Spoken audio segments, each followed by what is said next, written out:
Petit Sako. On parle des créateurs de contenu. On veut savoir quelles sont les limites, jusqu'où on peut aller quand on est créateur de contenu, parce que le fait de vouloir le buzz, des fois, nous fait faire des choses qui sont pas très bien. Donc, on a décidé d'en parler entre nous. Et pour ça, donc, il y a quelques personnes qui ont déjà répondu à la question sur notre page, ma chère. Qui ont réagi. Bon, pas beaucoup, parce que j'ai l'impression qu'il fut le thème là. Oui. Nous avons Brice Djoussé Dogmo. Forcément, ça m'intéresse, mais en toute chose, me disant, mon père, il y a des limites. Je n'ai pas envie d'imaginer ma compagne embrasser un autre ou encore montrer sa nudité en mondovision sous le prétexte d'être une créatrice de contenu. Nous avons Fondation Nesitoé Elvis est là. C'est comment? On est là. Ça nous intéresse puisque non seulement ça nous donne de l'argent, mais aussi cela nous permet de toucher un large public en les faisant visionner ce qui se passe dans notre quotidien et comment s'y prendre face à tout cela, car l'objectif ici c'est d'éduquer et distraire la population. Merci à toute l'équipe, c'est comment? Un bonsoir particulier à notre jumeau de teint noir, Blakoya. Merci, Haroud. Il y a quelques personnes aussi qui ont répondu dans les rues de Douala. C'est avec toi? Ah oui, avec un panier. Ils n'ont pas de responsabilité. Ils ont des occupations, ils ne font pas ça. À la rigueur, même, je peux dire que ce sont les voyous. Un responsable peut s'occuper avec des TikTok. Il a beaucoup à faire. Au lieu de se perdre le temps avec les TikTok. Hein?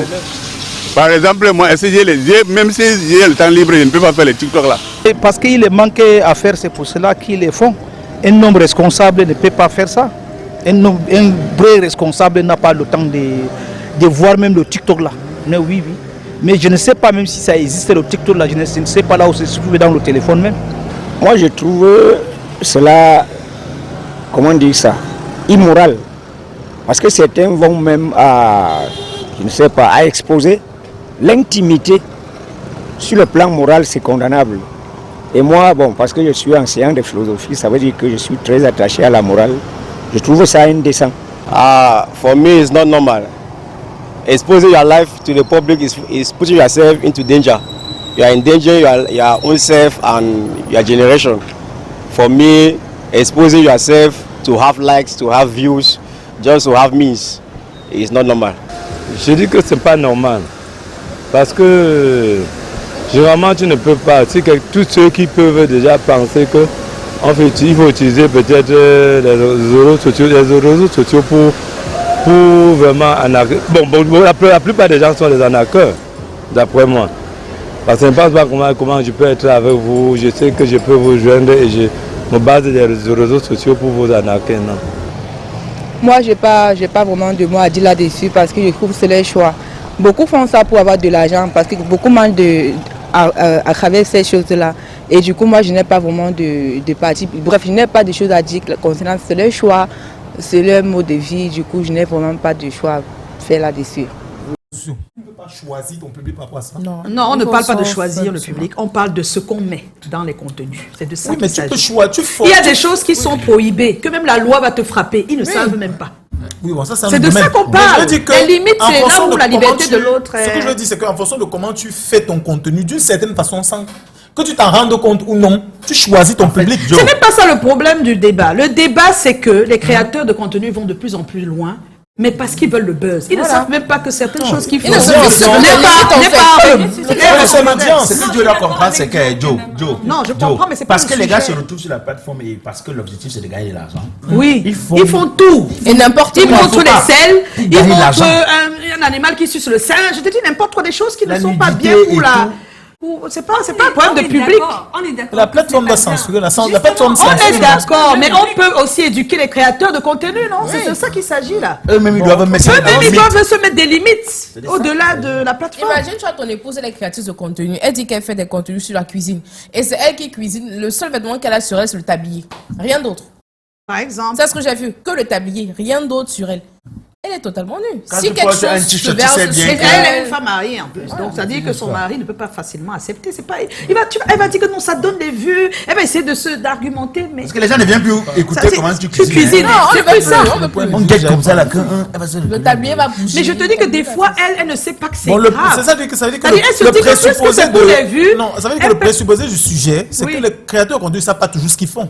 Mais oui, mais c'est vrai. Parce que moi, je pars du principe qu'ils doivent aussi tout faire seulement pour de Pour l'argent. de l'argent et pour le buzz. Je veux dire que quand vous dites qu'ils sont souvent naïfs et tout ça, je veux dire que moi, quand je réfléchis, je pars du principe qu'un créateur de contenu n'est pas loin des gens qui travaillent à la télé. C'est-à-dire que. Mais bien sûr, il doit se mettre des censures. À la télé, des fois, on fait une émission politique, on met sur la table des débats de l'heure. On a d'une certaine façon choisi le plus par avance. Tu me suis choisi le public. On parle du comportement de la personne. Anga estime. Par exemple, tu parles de la dame qui fait la cuisine avec le tablier, machin. Est-ce que tu te dis que elle le fait sciemment, c'est-à-dire que la cuisine c'est un paravent. Elle le fait sciemment. On s'en fout, on ne peut pas savoir si elle le fait sciemment ou pas. Le problème est que ton contenu, il est là. Tu dois savoir qu'il y a des limites, point. Un gars estime qu'il ne fait pas beaucoup de vues et il décide de dire qu'il a fait un enfant avec Joe. Il ne pense pas à l'épouse de Joe. Oui, il ne pense pas à tout ça. Il veut seulement avoir ses vues. Il affiche un enfant sur Internet. C'est ça. Elle affiche un enfant sur Internet. Tu perds ton mariage, non? Voilà. À cause d'elle. Pourtant, en réalité, c'est faux. Donc, c'est tout ça qu'on parle. Mais on parle de tous ces contenus qui peuvent être des mensonges, qui peuvent être des choses interdites par la loi, qui peuvent être déshumanisants, qui peuvent être... C'est de tout ça qu'on parle. Ils doivent faire attention en créant les contenus. La même chose qu'on fait attention en faisant la cuisine, pour ne pas se brûler, non? Je veux dire, c'est la même chose. Donc, s'il vous plaît, on va écouter quelques personnes qui, elles, sont plus aguerries que nous, en commençant par Clarence Yongo, qui est CEO de Griot, et ensuite le docteur Jean Mérimée Tamac, sociologue. Commençons par dire que la création de contenu est encadrée par la liberté d'information. La liberté d'information est donc est également assujettie à la loi de l'environnement dans lequel on se trouve. Si on va de ce postulat, on peut dire que on a la liberté justement d'information, la liberté d'expression, mais qui est encadrée comme ça se fait sur le plan réel. Donc dans l'espace virtuel également, il y a un encadrement. Maintenant, si on a des contenus parce qu'on veut créer le buzz, c'est-à-dire le bourdonnement, il faudrait quand même tenir à ce que ça respecte la dignité humaine, qu'il n'y ait pas de diffamation, qu'il n'y ait pas de publicité mensongère, qu'on respecte le droit d'auteur, qu'on protège les données, etc. Donc oui, on va parler de liberté, mais c'est une liberté encadrée comme ça se fait dans l'espace physique. Et donc le créateur de contenu doit faire attention à ce que il y ait un encadrement de ce qu'il fait, qu'il y ait une orientation éditoriale. Aujourd'hui, on a l'impression que personne n'a aucune orientation éditoriale. On se lève le matin, on doit filmer son repas, on doit filmer son habillement. Est-ce qu'on est créateur de contenu de repas? Est-ce qu'on est créateur de contenu de mode? Est-ce qu'on est créateur de contenu de je ne sais pas quoi? Sur quoi est-ce que ces créateurs de contenu sont orientés? Parce que si on a cette orientation, ça permet que les uns et les autres travaillent véritablement à offrir quelque chose de différent. On fait un parallèle pour parler de la loi qui est relative au trafic des personnes. C'est de se dire que les personnes qui enfreignent ces lois-là, et donc peut-être préciser que c'est des personnes qui vont exploiter à l'intérieur ou à l'extérieur du Cameroun une autre personne pour en tirer avantage financier ou matériel. Bah, écoutez, un créateur de contenu doit faire attention à ce que j'appelle globalement les limites légales. C'est-à-dire, dans les limites légales, on va voir le droit d'auteur, le droit à l'image, la diffamation, les insultes, l'incitation à la haine, la protection des données personnalisées. Donc, bien que dans le fait qu'on soit un créateur de contenu, il faut faire attention à deux choses. Les injustices, tout au moins la limite légale et la limite éthique. Parce qu'il y a un aspect éthique et déontologique dans ce qu'on fait. Donc, dans la limite légale, qu'est-ce qui est accepté par la loi? Qu'est-ce qui est refuté par la loi? Il y a l'image de quelqu'un qu'on utilise pour chercher le buzz, etc. Il faut revoir ça. Il y a les insultes, les diffamations, il y a les incitations à la haine. On peut avoir un propos et lorsque le propos sort de son contexte, ça devient l'incitation à la haine. Maintenant, au niveau éthique, il y a l'honnêteté, il faut dire la vérité, il faut avoir une responsabilité sociale, il faut se dire qu'on veut éduquer Maintenant, il y a aussi un niveau, on a parlé de niveau éthique, on a parlé du niveau légal, mais il y a aussi un niveau technique, c'est-à-dire prendre un contenu qui n'est pas le vôtre. On a observé que le plus important, il y a des plagiats, etc. Donc, voilà 3 éléments qu'un créateur de contenu doit intégrer dans son activité au quotidien. Oui, effectivement, c'est comme on disait tout à l'heure, là c'est dans le cadre d'éviter des dépravations avec la loi, donc des dépravations d'ordre légal. Et donc du coup, il peut être poursuivi pour atteinte à la vie privée. C'est vraiment des aspects que aujourd'hui la vie humaine est tellement sacrée que la recherche du sensationnel peut pousser quelqu'un à pouvoir creuser dans la vie privée des gens. Comprendre. Donc tout le monde comprend, je pense. Petit Sako, tu as écouté un tout petit peu tout ce qui se dit autour de la liberté au niveau de la création de contenu. Tu as ton idée là-dessus? Moi, sur les témoins, ça n'a même pas existé les réseaux sociaux. On est resté sur la télévision comme avant. Oui. C'était plus éducatif. Parce que tout était bien contrôlé. En fait, c'était encadré. Avec les enfants, on suit le journal, on suit les petits, on suit. Oui. Mais depuis, ils ont créé les réseaux sociaux, là, vraiment. C'est très difficile. Alors, ce sujet sans avoir à interpeller les pouvoirs publics en disant que même dans la vraie vie, s'il n'y a pas une sorte de surveillance, de répression, ce débat pour moi ne sert à rien. Oui, oui, bien sûr. Si on un peu comme Mme Yongo a dit. Non, mais si les gens aussi ne portent pas plainte, il y a des gens qui ne savent pas qu'ils peuvent porter plainte quand on dit des choses sur Internet. C'est-à-dire, et on doit montrer de plus en plus des gens qu'on arrête, mais on arrête déjà. Hein. Oui. Ici au Cameroun, on arrête énormément de personnes. Donc il faut qu'ils sachent, les créateurs de contenu, que la loi est là. Et qu'il faut qu'ils fassent attention. Les followers on est seulement l'envoi de l'information. Même le fait de recopier le jeu de quelqu'un. C'est ce qu'elle a parlé de ça. Il y a un truc à nègre, tu recopies ça, tu vas au Cameroun. C'est pas normal. C'est mon ami qui m'a comme ceux qui passent le bouquin. C'est ça. Ils postent l'argent. Ils postent des fois n'importe quoi et ils pensent que c'est normal. Nous sommes en prison pour ça. Il va avoir son ami pour lui remettre un peu d'argent pour faire le bouquin, pour flasher. Voilà, c'est ça. Et il flash. Et après, l'autorité voit, on les appelle. On l'interpelle. Voilà. Où tu as enlevé tout cet argent. Tout cet argent. Non, c'est mon ami qui m'a remis. Où s'il a enlevé. Oui. On commence à l'arrêter. Lui aussi, il ne sait pas où il a enlevé. Il ne sait plus. C'est compliqué. Soit en prison.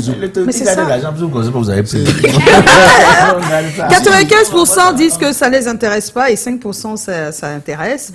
Mais je pense qu'il faut qu'on s'intéresse à ça pour essayer d'éduquer les gens autour de nous. On doit avoir les informations pour pouvoir dire à notre petit frère qui est à côté que fait très attention. Des fois, il y a des choses qu'on fait en pensant qu'on est en train d'aider.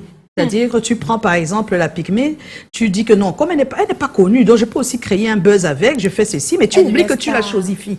En fait, elle devient comme une poupée que tu... Et on ne se rend pas compte qu'on le fait. C'est-à-dire, lui, là, il est sûr qu'il est en train de faire du bien. Il est tellement sûr de lui et il n'est pas méchant. Mais il oublie qu'il y a une certaine déshumanisation. C'est-à-dire que tu ne peux pas prendre quelqu'un comme ça parce qu'elle est naïve, elle ne sait pas ce que c'est, tu l'amènes partout, c'est pas une poupée. Donc il faut faire très attention. Et des fois, naturellement, les gens vont dire non, il fait quoi? Il s'amuse. Mais non. Il faut faire attention. Ce sujet sur la page disait que les associations qui protègent les communautés eux-mêmes, des fois, ne sont pas très suivre ce genre d'affaires. Donc je pense que vous pouvez lire parce qu'on est pris par le temps. On va passer à ça se fait ou ça ne se fait pas. Alors il va prendre la craie et l'ardoise de notre Patsako comme tout le monde et il va écouter la situation que nous propose Enrique. Écoute. Hello, salut à tous. Ça se fait ou ça ne se fait pas? Vendre les biens de la famille sans en informer les autres membres de la famille. Ça se fait ou ça ne se fait pas? Vous répondez sur les ardoises. Ça se fait pas, non? Vendre les biens de la famille. Ça ne se fait pas. Moi, il y avait amis, ça se fait. Comme qui? Qui va dire ça se fait? Ça ne se fait pas. Ça ne se fait pas. Je ne pense pas que quelqu'un va dire que ça se fait. Vendre les biens de la famille. Sans dire à quelqu'un. Je dis qu'attendez qu'il finisse. Vous écoutez pas. Ça ne se fait pas. Vraiment, il y a des sujets qui ne sont pas mettre. C'est des sujets évidents. Oh. Jean-Baptiste n'a pas encore fini. Haroun et Henrik, on ne veut pas des sujets évidents. Avec les réponses évidentes. Ça ne sait pas. Ça peut se faire. Ça peut se faire. À quel point? Bon, pourquoi? Non, mais tu peux avoir un cas de force majeure. Tu peux avoir un François à sauver, il est malade. Mais même il y a le fait que tu veux sauver François avec, c'est que tu as informé les gens. Tu as informé la famille. Non, mais c'est ton François. Bon, c'est pas grave. C'est le mauvais François qu'on peut changer là. Le mauvais François. Il y a deux François, il y a le mauvais et le bon. Le mauvais François qui est le copain de la. Mais sinon, si on pousse la réflexion très loin, il y a des situations, par exemple, Comme vous quelle êtes situation? chef de famille. Oui. Le père a laissé une maison et il a laissé la maison familiale. Oui. Et la maison familiale est dégradée. Oui. Il faut réhabiliter la maison familiale. Voilà. Il y a Votre un maison champ est là. là-bas Vous avez des devant. frères qui ne veulent pas participer. Est-ce que tu es le successeur?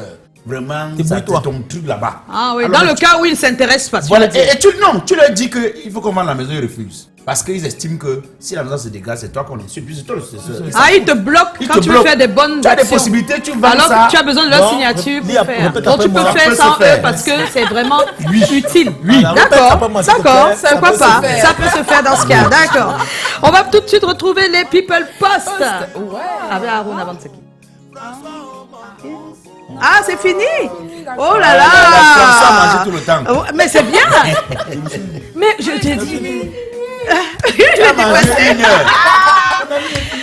Petit Sako, oui. Il y a... Oui. Oui. François, pourquoi tu fais finir l'émission comme ça? Alors, Petit Sako, c'est important qu'on dise qu'en ce moment, On est déjeuner est à disposition de tout le monde, disponible sur toutes les plateformes. Voilà. YouTube, Voilà. TikTok. Voilà. Merci d'avoir accepté. Je vais lancer le challenge entre le Cameroun Et la Côte d'Ivoire. Merci Petit Sako d'avoir accepté d'être là avec nous ce soir. On aura d'autres occasions. Bien des choses à toute l'équipe. On se dit au revoir et à demain.